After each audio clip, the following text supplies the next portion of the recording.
నమస్తే, welcome to DNS news. ముందుగా headlines చూద్దాం.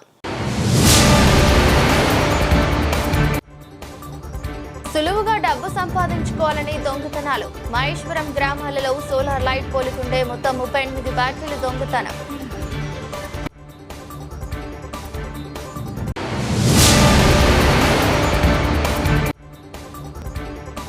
మైబు సుభాన్ల పేర్లకు గంధం నిర్వహించి అన్నదానం చేసిన మైనార్టీ పెద్దలు, యువకులు.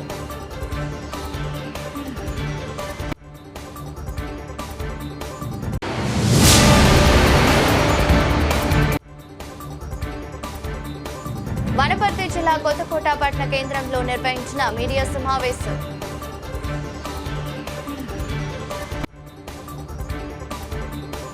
మంచిర్యాల జిల్లా దండేపల్లి మండలం గుడిరేవూర్ గోదావరి తీరాన కొలువైన శ్రీ పద్మల్పూరి కోకో అమ్మవారి దండారి ఉత్సవాల సందర్భంగా బుధవారం పోస్టర్ను ఆలయ కమిటీ సభ్యులతో కలిసి విడుదల చేసిన జీసీసీ చైర్మన్ కోట్టాక తిరుపతి ఈ సందర్భంగా మాట్లాడుతూ ఆదివాసుల ఆరాధ్య దైవం శ్రీ పద్మల్పూరి కాకో అమ్మవారి ఆలయం వద్ద జరిగే దండారి ఉత్సవాలలో ఇతర రాష్ట్రాల నుండి అధిక సంఖ్యలో భక్తులు పాల్గొనాలని 17వ తేదీన జరిగే దండారి దర్బార్ కార్యక్రమంలో అధికారులు, ప్రజా ప్రతినిధులు, ఆదివాసీలు, ఆదివాసేతరులు అధిక సంఖ్యలో పాల్గొనాలని పిలుపునిచ్చారు.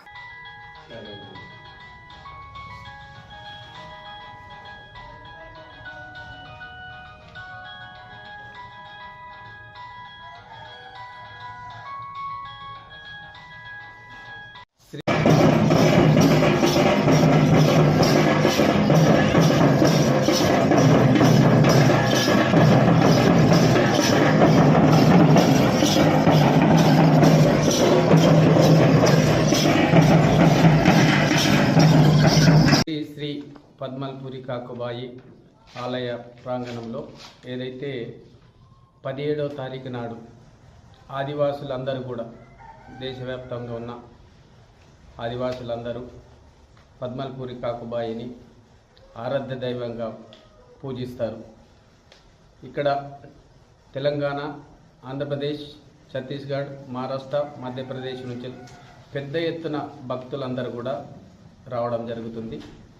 దాంట్లో భాగంగానే దర్బార్ కార్యక్రమం ఏదైతే పద్మల్పూరి కాకుబాయి ఆలయ ప్రాంగణంలో మంచిర్యాల జిల్లా గుడిరేవు గ్రామ పంచాయతీలో ప్రతి సంవత్సరం ఈ కార్యక్రమం నిర్వహించడం జరుగుతుంది.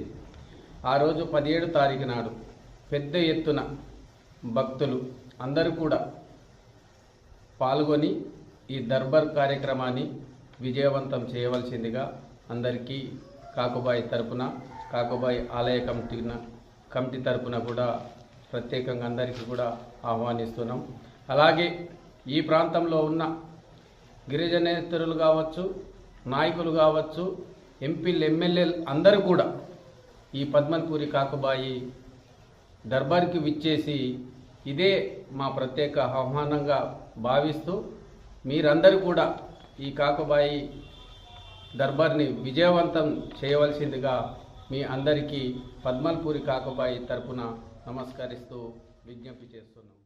సంగారెడ్డి జిల్లా రాయకోట్ మండలం కేంద్రంలో గల మైబు సుభానే పీర్ల దర్గా వరకు రాత్రి ఒంటెలపై బాజా భజంత్రీలతో భక్తి శ్రద్ధలతో గంధం తీయడం జరిగింది. ఆటపాటలతో భక్తి శ్రద్ధలతో కులమతాలకు అతీతంగా గ్రామ ప్రజలందరూ కలిసి గంధాన్ని సమర్పించి మొక్కులు చెల్లించుకున్నారు. మర్నాడు పొద్దున అతిపెద్ద అన్నదానం నిర్వహించి మండలంలోని రాజకీయ నాయకులకు, ప్రజలకు, మిత్రులకు, భక్తులకు, శ్రేయోభిలాషులకు, యువకులకు, సోదర సోదరిమణులకు ప్రతి ఒక్కరూ హాజరై మైబు సుభానుల పీర్లకు మొక్కులు చెల్లించుకున్నారు. ఈ యొక్క కార్యక్రమానికి ముఖ్య అతిథిగా వచ్చేసిన ఎస్ఐ చైతన్య కిరణ్, మైనార్టీ నాయకులు మక్షుద్ పసి ఘనంగా సన్మానించారు. అలాగే మైనార్టీ నాయకులు వచ్చిన ప్రతి ఒక్కరికి సాలువతో పూలమాలలతో ఘనంగా సన్మానించారు.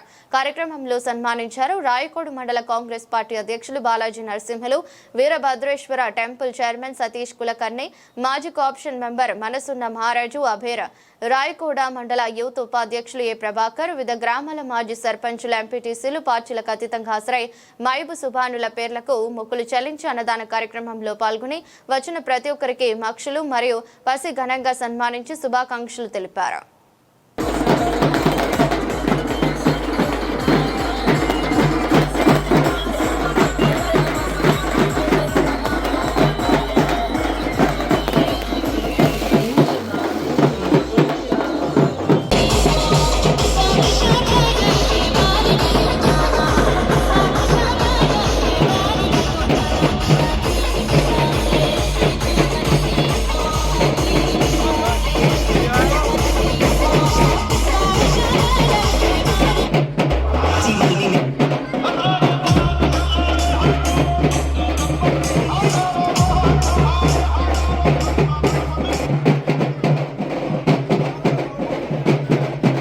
వనపర్తి జిల్లా కొత్తకోట పట్టణ కేంద్రంలో నిర్వహించిన మీడియా సమావేశంలో ఏఐసీసీ పరిశీలకులు పాండిచ్చేరి మాజీ ముఖ్యమంత్రి నారాయణస్వామి పాల్గొని మాట్లాడుతూ ఏఐసీసీ ఆదేశాల మేరకు వనపర్తి జిల్లా పర్యటనలో భాగంగా కార్యకర్తల అభిప్రాయ సేకరణ కార్యక్రమంలో పాల్గొనడమైంది. అక్టోబర్లో నూతనంగా నియమించే జిల్లా అధ్యక్షుల నియామకం కొరకు అభిప్రాయ సేకరణ జరుగుతుందని ఈ రిపోర్టును రాష్ట్ర ముఖ్యమంత్రి పిసిసి అధ్యక్షులకు నివేదిస్తామని తెలిపారు. అనంతరం స్థానిక దేవరకద్ర నియోజకవర్గ ఎమ్మెల్యే జి మధుసూదన్ రెడ్డి మాట్లాడుతూ కామారెడ్డి బీసీ డిక్లరేషన్ కు అనుకూలంగా కులగణన చేసి అసెంబ్లీ తీర్మానం చేసి కాంగ్రెస్ పార్టీ చిత్తశుద్ధితో బీసీ రిజర్వేషన్లు ఇస్తుంటే బీఆర్ఎస్ బీజేపీ పార్టీలు కుమ్మక్కై అడ్డుకునే ప్రయత్నం చేస్తున్నాయని విమర్శించారు. ఎన్నికల సమయంలో ఇచ్చిన అన్ని హామీలను ఆర్థికంగా ఇబ్బందులు ఉన్న ముఖ్యమంత్రి రేవంత్ రెడ్డి నాయకత్వంలో అమలు చేస్తుంటే ప్రతిపక్ష పార్టీలు సహకరించకపోగా అనవసర రాద్ధాంతం చేస్తున్నాయని, రాబోయే స్థానిక సంస్థల ఎన్నికల్లో ఆ పార్టీలకు పుట్టగతులు ఉండవని ఆయన ఎద్దేవా చేశారు. సో ఈరోజు కాంగ్రెస్ పార్టీ అంటేనే బడుగు బలహీన వర్గాలకు అండగా ఉంటూ అందరికి అవకాశాలు కల్పిస్తూ ముందు వెనకేయకుండా ఒక్క అడుగు కూడా వెనకేయకుండా ఏదైతే మనం కామారెడ్డి డిక్లరేషన్ మాట ఇచ్చినామో బీసీలకు 42% కులగణన చేసిన తర్వాత రిజర్వేషన్లు కల్పిస్తామని చెప్పేసి ఈరోజు ఆ మాట నిలబెట్టుకోవడానికి మన గౌరవ ముఖ్యమంత్రి రేవంత్ రెడ్డి గారు తీసుకున్న నిర్ణయాలన్నీ కూడా మీకు తెలుసు. సో ఎక్కడికక్కడ పారదర్శకంగా ఎలాంటి అవకతవకలకు తావు లేకుండా ఒక గొప్ప నిర్ణయం తీసుకొని కులగణన చేసి ఆ కులగణన రిపోర్టును అందరికి తెలియజే విధంగా చేసి ఈ కులాలు ఇన్ని పర్సెంటేజ్ ఉన్నాయని చెప్పేసి తెలియజేసి ఆ కులాలకు ఇంత పర్సెంటేజ్ నిరుద్యోగ అంటే విద్యా ఉద్యోగాలలో లోకల్ బాడీస్లలో స్థానికంగా 42% రిజర్వేషన్లు కల్పించాలని చెప్పేసి అసెంబ్లీలో కూడా బిల్లు పాస్ చేయించి బిల్లు తీసుకొని పంపించిన విషయం మీకు అందరికీ తెలుసు. బిల్లు ఎక్కడ పార్టీ మీద బుద్ధజాలే ప్రయత్నం చేస్తాము. వాళ్ళ రాజకీయ పబ్బం పడుకోవడానికి కాంగ్రెస్ పార్టీ చేసిన తప్పిదం ఏంటి? కులగణన చేయడం తప్పిదమా? ఈరోజు కులగణన చేసిన తర్వాత ఇంత పర్సెంటేజ్ ఉన్నారు, ఆ పర్సెంటేజ్ 42% రిజర్వేషన్ కల్పించాలని చెప్పేసి అసెంబ్లీలో బిల్లు పాస్ చేయడం తప్ప అని నేను సందర్భంగా క్వశ్చన్ చేస్తా ఉన్నా. ఈరోజు బీజేపీ పార్టీకి ఒత్తబలుకుతూ కొందరు నాయకులు పదే కాంగ్రెస్ పార్టీని విమర్శిస్తూ కాంగ్రెస్ పార్టీ మీద దుమ్మెత్తి పోసే ప్రయత్నం చేస్తా ఉన్నారు. కిషన్ రెడ్డి ఒక దేశానికి కిషన్ రెడ్డి గారు మాట్లాడుతూ ఉన్నారు, కోర్టులో వాదనలు బలంగా వినిపించలేదని చెప్పేసి. మన బలంగా అంటే డబ్బాల కొట్టి గట్టిగా డబ్బాలలో అంటే చప్పర్లు కొట్టి ఆర్గ్యుమెంట్స్ చేశారు గట్టిగా ఉన్నట్ట. వాళ్ళలాగా సపోర్ట్ చేయకుండా దొంగలాగా తప్పించుకొని తిరిగితే అది గట్టిగా ఆర్గ్యుమెంట్ చేసినట్టు అని చెప్పేసి ఈ సందర్భంగా క్వశ్చన్ చేస్తా ఉన్నా. నలుగురు నిందితులు ఒక గ్రూపుగా ఏర్పడి వీరు చేయు పనుల వలన ఎక్కువ సంపాదన లేకపోవడంతో సులువైన మార్గంలో ఎలాగైనా ఎక్కువ డబ్బులు సంపాదించాలనే ఉద్దేశంతో రాత్రి సమయంలో దొంగతనాలు చేయాలని నిర్ణయించుకుని నర్సంపేట మండలం మరియు చుట్టుపక్కల గ్రామాలలో సోలార్ లైట్ పోలికి ఉండే బ్యాటరీలు దొంగతనం సులువుగా ఉంటుందని అనుకుని గత కొన్ని రోజుల నుండి చంద్రయ్యపల్లి, దాసరిపల్లి, బాంజీపేట, రాజేశ్వరరావుపల్లి, ఇటుకాలపల్లి, ఆకుల తండ, భోజయ నాయక్ తండ, మాదన్నపేట, నాగుర్లపల్లి మరియు మహేశ్వరం గ్రామాలలో సోలార్ లైట్ పోలుకి ఉండే మొత్తం 38 బ్యాటరీలు దొంగతనం చేశారు. వాటి విలువ సుమారు 2,15,000 వరకు ఉంటుంది. ఈ రోజు తెల్లవారుజామున మళ్లీ దొంగతనం చేద్దామని వచ్చి రాజుపేట గ్రామ శివారులో అనుమానాస్పదంగా తిరుగుతుండగా అనుమానం వచ్చి వారిని అదుపులోకి తీసుకుని విచారించగా సదరు నిందితులు తాము చేసిన బ్యాటరీ దొంగతనాల గురించి ఒప్పుకుని వారు దొంగతనం చేసిన బ్యాటరీలను వారి ఇంటి వద్ద డంప్ చేసుకుని అదును చూసి ఇతర జిల్లాలో స్క్రాప్ చేసి అమ్ముకుంటారు. అలా దొంగతనం చేసి డంప్ చేసిన 38 బ్యాటరీలను వారి ఇంటి వద్ద నుండి స్వాధీనం చేసుకుని చట్ట ప్రకారం వారిని రిమాండ్ కి తరలించడమైంది. ఇదే విధంగా చెన్నారావుపేట మరియు ఖానాపురం మండలాల్లో కూడా బ్యాటరీల దొంగతనాలు చేసినట్లుగా ఒప్పుకున్నారు. పక్కల గ్రామాలలో గత కొంతకాలంగా ఈ సోలార్ బ్యాటరీస్ గవర్నమెంట్ పెట్టినటువంటి సోలార్ లైట్స్కి సంబంధించినటువంటి గ్రామాలలో పెట్టినటువంటి లైట్స్ బ్యాటరీస్ దొంగతనాలు జరుగుతున్నాయి. మన దగ్గర ఈ మహేశ్వరం, బాంజీతండ, ఇటిక్యాలపల్లి, మాదనపేట తదితర గ్రామాల్లో 14 గ్రామాల్లో కంటిన్యూగా దొంగతనాలు జరుగుతున్నాయి. అలాగే చంద్రరావుపేటలో, ఖానాపూర్లో కూడా దొంగతనం చేశారు. వీటి మీద సిఏ గారు రఘుపతి రెడ్డి గారు, ఎస్ఐ రవికుమార్ వీళ్ళు ప్రత్యేకమైన దృష్టి సారించి ఐటీ పార్టీని ఏర్పాటు చేసి ఈ దొంగల్ని ఇన్ఫర్మేషన్ తీసుకొని దొంగలను పట్టుకోనైనది. ఈ దొంగ మా సంపత్, మహేష్ మరియు సాంబారావు అని నలుగురు ఆలపుర్తి జబ్బర్ఘట్ ప్రాంతాలకు చెందినవారు. వీళ్ళు నైట్లో వచ్చి లెక్కి నిర్వహించి ఆ గ్రామాలలో ఉన్నటువంటి సోలార్ లైట్స్ను ఆటోల మీద తరలించేవారు. కరీంనగర్లో ఇలా అమ్ముకుంటున్నారు. ఈ అన్నింటినీ కూడా మనం వాళ్ళ దగ్గర నుంచి ఫోరెన్ ప్రాపర్టీని రికవర్ చేసి ఈరోజు రెడ్డి గారి దగ్గర ప్రొడ్యూస్ చేస్తున్నాం. మదనపల్లె పోలీసులు తనకు న్యాయం చేయకపోతే చావు తప్ప వేరే మార్గం లేదు. తన చావుకు స్థానిక చీకలకుంటలో కాపురముంటున్న డమరేశ్వర స్వర్ణలతలే బాధ్యులని డబ్బు బంగారం తీసుకున్న మోసకారుల ఇంటి ముందు మంగళవారం నిరసన ధర్నా చేసిన హిజ్రా స్వాతి ఆరోపించారు. బుధవారం ఆమె స్థానిక ప్రెస్ క్లబ్ లో మీడియాతో మాట్లాడుతూ తన తోడబుట్టిన అక్క వెంకటలక్ష్మి తన ఇద్దరి ఆడబిడ్డల కోసం కొన్న బంగారు డబ్బు మాయమాటలతో తీసుకున్నారని ఆరోపించింది. ఉన్నతాధికారులు స్పందించి న్యాయం చేయాలని విజ్ఞప్తి చేసింది. నేను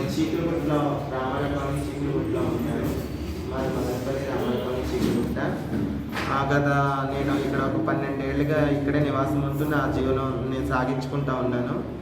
నేనేదో చిన్న చిన్న చీరలు అమ్ముకుంటూ మిషన్ కుట్టుకుంటూ నా జీవనోపాధి జరుగుతూ ఉన్నది. అలాంటప్పుడు నాకు దేశగిరి డమరేశ్వరు స్వర్ణలత అనేవాళ్ళు నాకు పరిచయం అయ్యారు సార్. వాళ్ళతో కూడా నాకు చిన్న చిన్న ఫైనాన్షియల్ లావాదేవీలు జరుగుతూ ఉండేవి. అప్పుడు నేను అలా జరుగుతున్న సమయంలో వాళ్ళకి అవసరం ఉందని చెప్పేసి ఏదో ఒక ముఖ్యమైన డబ్బుల పరంగా అవసరం ఉంది అంటే నా ఇంటి డాక్యుమెంట్స్ బంగారము ఇచ్చాను సార్ వాళ్ళ అవసరాలకి.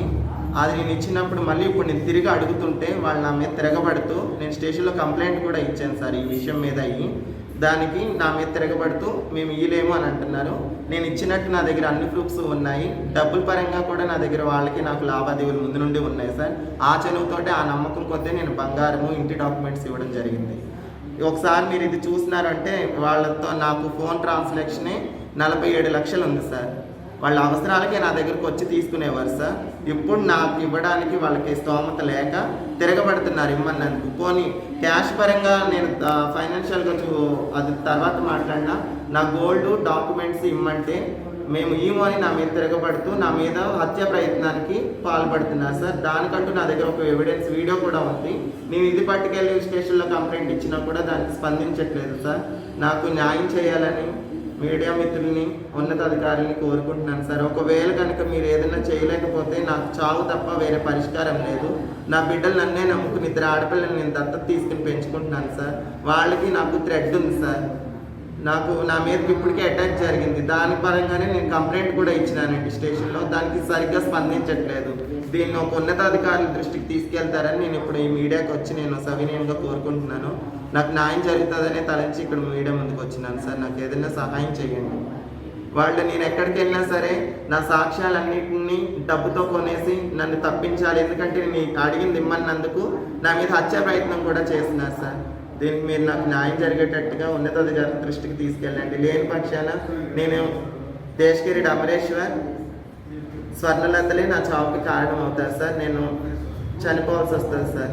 ఇంక నాకు మీడియా మిత్రుల ద్వారా నాకు ఉన్నతాధికారుల నుండి నా పేపర్లు నా గోల్డ్ ఇప్పించి ఇవ్వండి సార్. ఎందుకంటే నన్నే నమ్ముకుని నా బిడ్డలు ఉన్నారు. నేను అప్పుల పాలైపోయినాను సార్.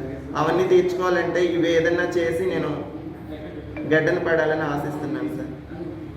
సార్ ఈ బంగారం అంతా నా ఒక్కదాందే కాదు, మా అక్క కువైట్లో 15 ఏళ్ళ నుండి ఉంది సార్.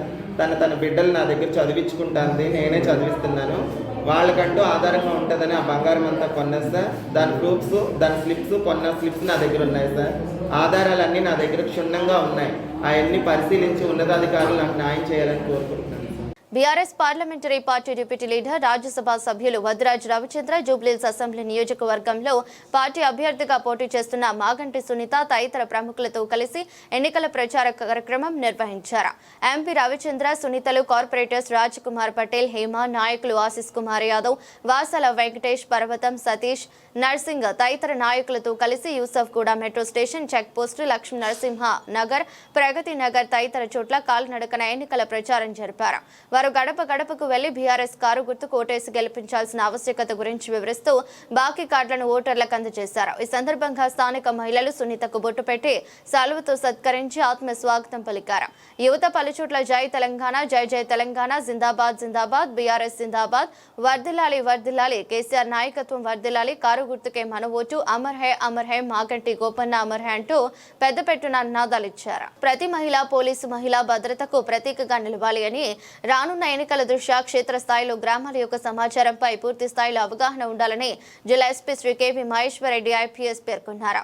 బుధవారం శ్రీకాకుళం పట్టణంలో స్థానిక బృందావన్ ఫంక్షన్ హాల్లో నిర్వహించిన శ్రీకాకుళం సబ్ డివిజన్ పరిధిలో గ్రామ వార్డు మహిళా సంరక్షణ కార్యదర్శుల వార్షిక సమావేశం సందర్భంగా జిల్లా ఎస్పీ శ్రీ కేవీ మహేశ్వర్ రెడ్డి ఐపీఎస్ మహిళా భద్రత, చైల్డ్ వెల్ఫేర్, మాదక ద్రవ్యాల నియంత్రణ, అవగాహన, శక్తి యాప్, సైబర్ సేఫ్టీ, ఇతర సామాజిక బాధ్యతలు మరియు రాబోయే స్థానిక పంచాయతీ ఎన్నికల్లో వారి పాత్రపై ముఖ్యమైన అంశాలపై దిశానిర్దేశాలు చేశారు. ఈ సందర్భంగా జిల్లా ఎస్పీ మాట్లాడుతూ గ్రామ వార్డు మహిళా సంరక్షణ కార్యదర్శుల గ్రామ వార్డులలో క్షేత్రస్థాయిలో సమాచార సేకరణలో ముందుండాలన్నారు. గ్రామ వార్డు స్థాయిలో మహిళా సంరక్షణ కార్యదర్శులు ఉండడం, గ్రామాలు వార్డులలో ప్రజలకు దగ్గరగా ఉండే కేంద్రాలుగా ఉండటంతో అక్కడ విధులు నిర్వర్తించే మహిళా సంరక్షణ కార్యదర్శులు పోలీస్ శాఖకు గ్రామ స్థాయి ప్రతినిధులుగా వ్యవహరించాలన్నారు. స్టేషన్స్ కి టర్న్ డ్యూటీ పెట్టుకోమని చెప్పాం, ఒక డే ఫిక్స్ చేసుకోమని చెప్పాం. ఫర్ ఎగ్జాంపుల్ ఈ రోజు జిఎంఎస్కే ఈ రోజు ఒక పంచాయతీ కుప్పిలి పంచాయతీకి సంబంధించిన వాళ్ళు ఈ రోజు స్టేషన్ వరకు వెళ్తున్నారు అని అంటే దానికి సంబంధించి ఇన్ఫర్మేషన్ ఎంపీడీఓ దగ్గర ఉండాలి, మీ అడ్మిన్ ఎవరైతే ఉన్నారో వాళ్ళ దగ్గర ఉండాలి, లోకల్ స్టేషన్ దగ్గర ఉండాలి. అది మేము కూర్చొని మేమే డిసైడ్ చేస్తాం పలానా రోజు పలానా జిఎంఎస్కి అక్కడ వెళ్ళి కూర్చోవాలని చెప్పలేదు. ఎందుకంటే ప్రాక్టికల్గా ఇష్యూస్ ఉంటాయి. అక్కడ ఒకరోజు వాళ్ళకి వీలు ఉండొచ్చు, ఉండకపోవచ్చు, పాసిబిలిటీ లేకపోవచ్చు, అక్కడ వాళ్ళకి ఒకవేళ ఆ రోజు ఏదో డిస్టెన్స్ ఎక్కువ ఉండొచ్చు. సో దాన్ని బట్టి మీరు ముందే ప్లాన్ చేసుకుని అక్కడ local MPDO, local SHO, local CI ముగ్గురు కూర్చొని జిఎంఎస్కి ఫీడ్బ్యాక్ తీసుకొని ఏ రోజు ఎవరు స్టేషన్ డ్యూటీస్కి వెళ్తారనేది డిసైడ్ చేసుకోవాలి. స్టేషన్ డ్యూటీస్కి వెళ్ళాలంటే మిమ్మల్ని అక్కడ సర్వేలెన్స్కి పెట్టడము, బందోబస్తులు పెట్టడమో ఉండదు.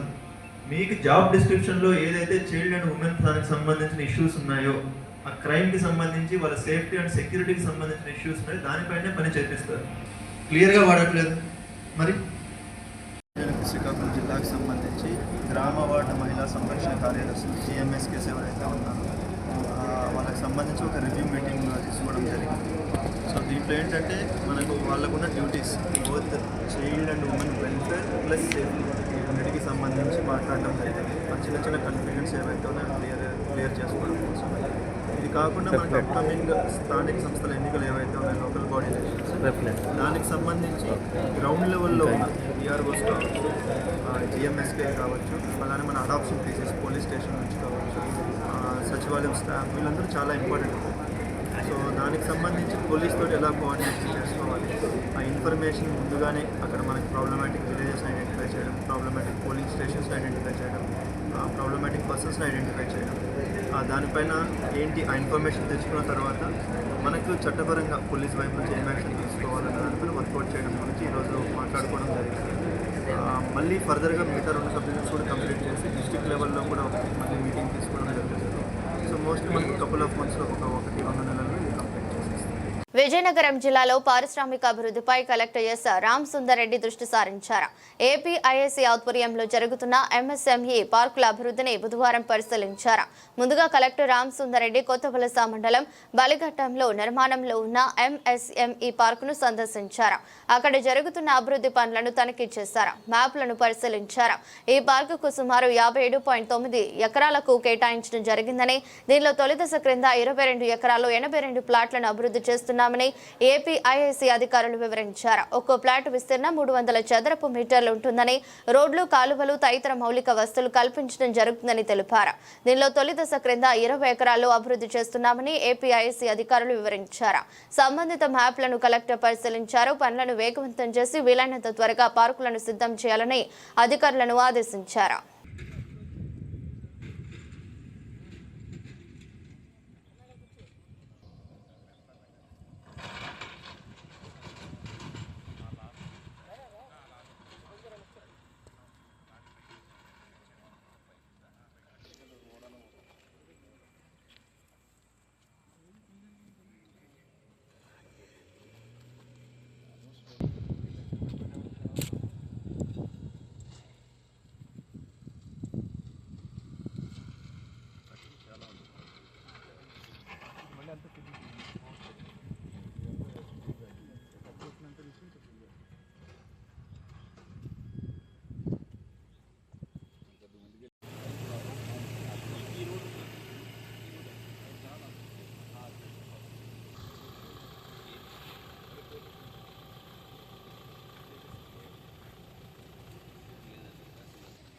షార్ట్ ఎక్కిందా దండలు ఎక్కినావు మాకు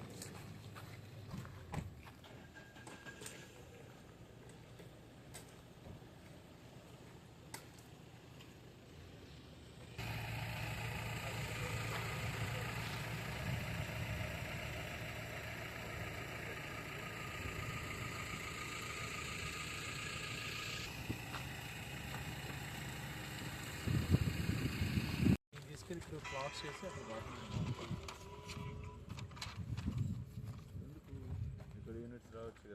అందుకే సంథింగ్ యూనిట్స్ తీసి అంటే ఇనిషియల్గా ఫస్ట్ అలా వాళ్ళు గొడవలు మాట్లాడతారు దాన్ని మళ్ళీ మీరు వేసేస్తాం దీన్ని ఇప్పుడు ఈ ప్లాట్స్ వేసేస్తాం బెటర్ కదా పార్కింగ్ పెట్టి ఎక్కడో దూరం ఉండేదాన్ని సాక్షి యూనిట్స్ పెట్టారు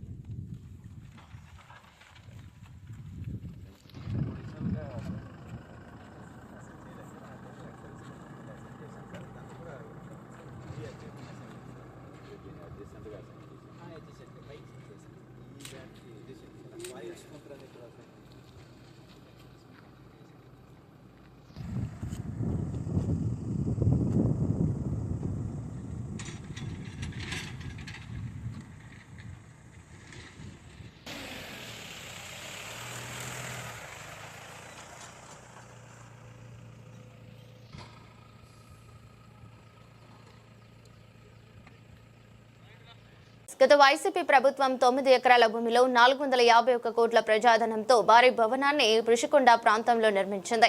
అది వినియోగంలోకి రాకముందే వైసీపీ ప్రభుత్వం ప్రతిపక్షంలో ఉండాల్సి వచ్చింది. దీనిని ఏ విధంగా వినియోగించాలో ప్రజల అభిప్రాయాలను సేకరించబోతున్నట్లు పర్యాటక శాఖ రాష్ట్ర కూటమి ప్రభుత్వం ప్రకటించింది. టీడీపీ కూటమి ప్రభుత్వం ఋషికొండ భవనాలను ప్రజా అవసరాలకు ఉపయోగించాలని ప్రతిపక్షంలో ఉన్నప్పుడు డిమాండ్ చేసింది. నేడు అధికారంలోకి వచ్చిన ఈ కూటమి ప్రభుత్వం ఈ భవనాలను అంతర్జాతీయ ప్రమాణాలతో కూడినటువంటి సైన్స్ మ్యూజియం, సైన్స్ పార్కుగా శాస్త్ర సాంకేతిక సాంస్కృతిక అభివృద్ధికి వినియోగించాలని రాష్ట్ర ప్రభుత్వాన్ని డిమాండ్ చేశారు. రాష్ట్ర ప్రభుత్వ ఆధ్వర్యంలోనే దీని నిర్వహణ ఉండాలన్నారు. విశాఖపట్నం రాష్ట్ర ప్రజల విజ్ఞానాన్ని పెంపొందించడానికి ఇది దోహదం పడుతుందన్నారు. ఒక ప్రక్క ప్రజాభిప్రాయాలను సేకరిస్తూనే మరోవైపు విజయవాడలో పీపీపీ మోడ్లో ప్రైవేట్ వ్యక్తుల చేతుల్లో పెట్టేందుకు పూనుకోవడం సరైందే. ప్రజాభిప్రాయానికి అనుగుణంగా ప్రభుత్వ చర్యలుండాలి. ప్రజా అవసరాలకు దీనిని ఉపయోగించే విధంగా ప్రభుత్వం పూనుకోవాలని, లేని పక్షంలో ప్రజాగ్రహానికి గురి కావాల్సి వస్తుందని హెచ్చరించారు. కేంద్రం రాష్ట్రం ఈ రెండు ప్రభుత్వాలు ఆచరణలో స్టీల్ ప్లాంట్ల వహిస్తున్న వైఖరి తీవ్ర నష్టదాయకంగా ఉంది. మేము 3 బ్లాస్ట్ ఫర్నేసులు ప్రారంభించాం, ఉత్పత్తి పెంచామని చెప్పని ముఖ్యమంత్రి ప్రకటించారు.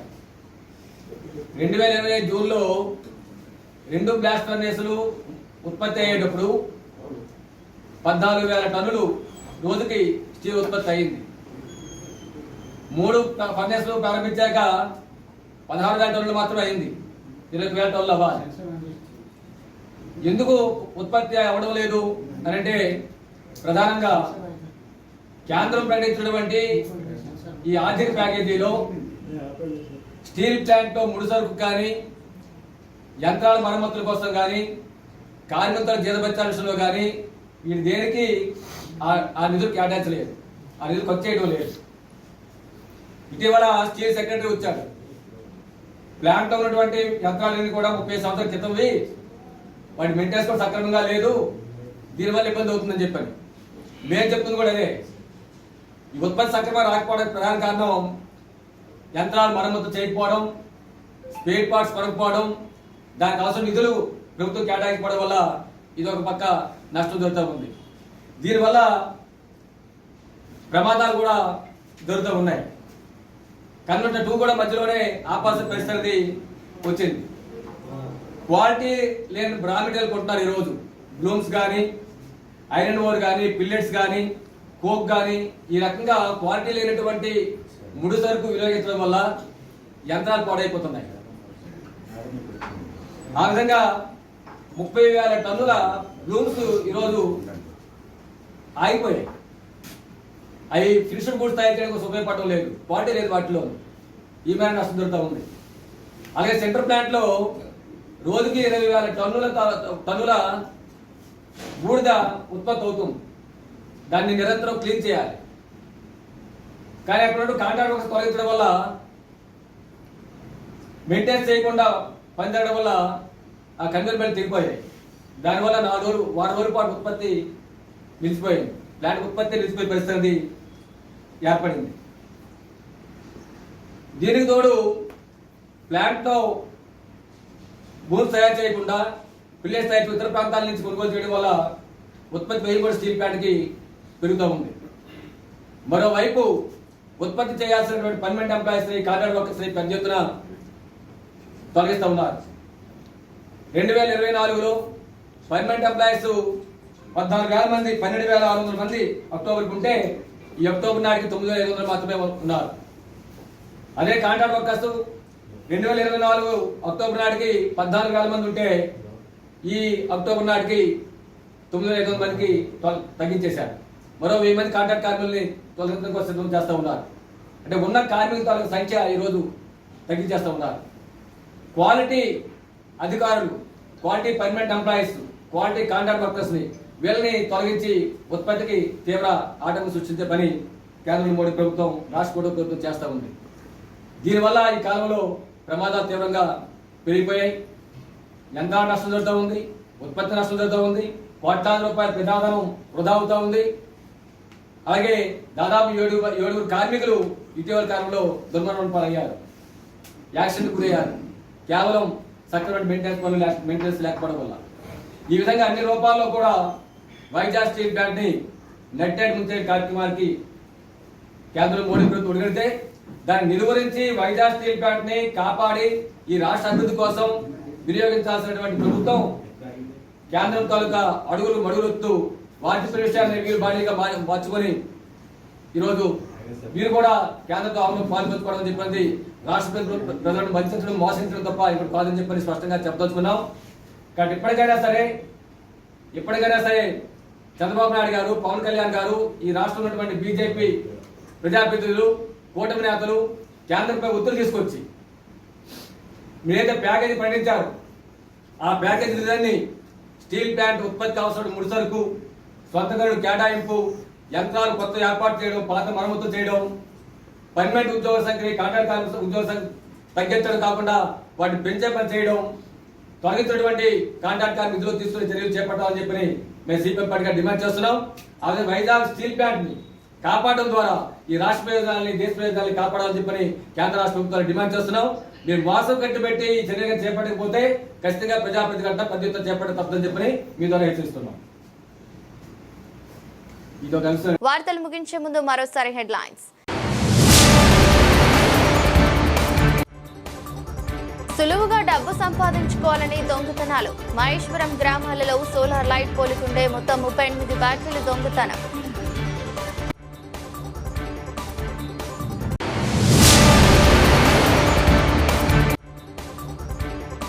మైబు సుభాన్ల పేర్లకు గంధం నిర్వహించి అన్నదానం చేసిన మైనార్టీ పెద్దలు, యువకులు.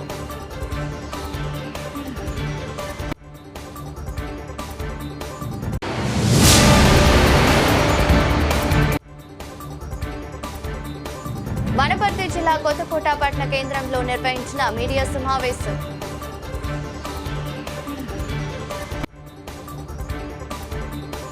ఇది బులెటిన్. మరో బులెటిన్లో మళ్ళీ కలుద్దాం.